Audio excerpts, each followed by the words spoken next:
Bonjour à tous, je suis Ibtissam Benjeloun, psychologue et thérapeute de couple au sein du cabinet de psychologie Benjeloun. Aujourd'hui, nous allons parler de communication dans le couple, ce ciment important pour la vie du couple. Or, avec le temps, la communication n'a plus la même qualité parfois. On a l'impression que notre conjoint ne nous entend plus de la même manière, qu'il ne nous comprend plus. Et ça crée des blocages. En fait, il y a quelques règles à observer et pour cela, je vais vous donner quelques clés. Parmi les plus importantes, c'est l'écoute. Il faut apprendre à écouter l'autre. Or, ce que nous remarquons, c'est que lorsqu'il y a une dispute, chacun ne prend pas le temps réellement d'écouter. En fait, pendant une discute, chacun va aller chercher les éléments dans ce que l'autre va dire, qui va attester de sa thèse et de sa théorie et de son film. Il ne va pas écouter l'ensemble des arguments que l'autre dit. Or, ce qui serait judicieux de faire justement, c'est de prendre le temps d'écouter l'autre parler jusqu'au bout, sans interrompre. Et alors, à ce moment-là, formulez soigneusement votre réponse. Si vous écoutez jusqu'au bout, il est possible que vous vous rendiez compte que vous parlez de la même chose, que vous êtes d'accord et que vous allez dans le même chemin. L'autre règle majeure est de ne pas tomber dans les pièges de l'interprétation. Souvent, dans de nombreux cas, on interprète ce qu'on voit et ce qu'on entend en fonction de nos propres peurs et de nos propres histoires et de nos suppositions. On va se monter un film et on dépense une énergie folle à le justifier. En fait, il faut sortir de ces pièges de l'interprétation. On pense qu'on est responsable, on en devient fou et on sort de la réalité. La seule chose à faire dans ces cas-là, c'est d'aller confronter la personne, votre conjoint, directement et posez-lui la question. Lorsque tu es ainsi, lorsque tu es sérieux ou lorsque tu ne parles pas, qu'est-ce que cela veut dire? Je constate que tu n'es pas disponible en ce moment. Qu'est-ce qui se passe? Et à lui de vous répondre et vous serez surpris de la réponse qui n'aura absolument très souvent rien à voir avec vous. La troisième règle est de valoriser votre conjoint dans un climat bienveillant et d'arrêter les reproches stériles. Arrêtez de pointer que ce qui ne va pas et que ce qui ne fait pas de bien.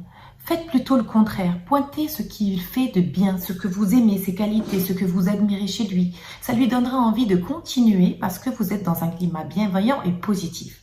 Une meilleure communication dans le couple passe par la maîtrise de l'art de la dispute.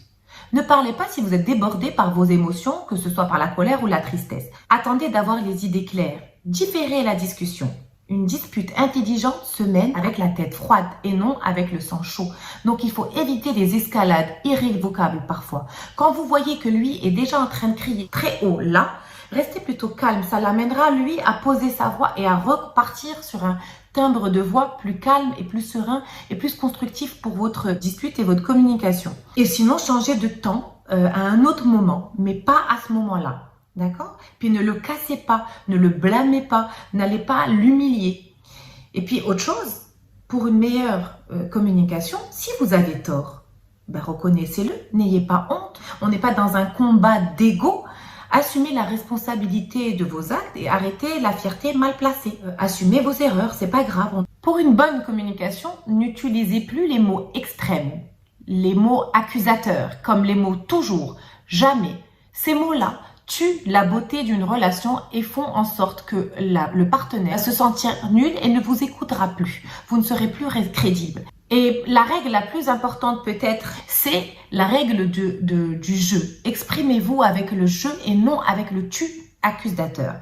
Parlez de vous, de ce que vous ressentez, de vos émotions, de vos besoins. Au lieu de dire à l'autre ce qu'il est nul, le jeu permet d'exprimer vos besoins et vos émotions, en particulier sur les sujets qui vous divisent. Et ce jeu va créer un climat pacifique fondé sur le respect des besoins de chacun. Et ça sera beaucoup plus audible par l'un ou par l'autre. Voilà, c'est ainsi que s'achève notre capsule sur la communication dans le couple. J'espère que je vous ai donné des éléments pour améliorer votre communication dans votre couple si vous en avez besoin. Le sujet est très large et essayez vraiment d'être très succincte et de vous donner que les éléments qui, selon moi, sont essentiels. Et on peut y revenir à un autre moment si vous le souhaitez. Voilà, sur ce, je vous dis à très bientôt et je vous donne rendez-vous sur nos pages Facebook, Instagram, YouTube et sur notre site internet cabinet Psy Benjeloun pour d'autres capsules. Et je vous dis à très vite et à très bientôt. Au revoir.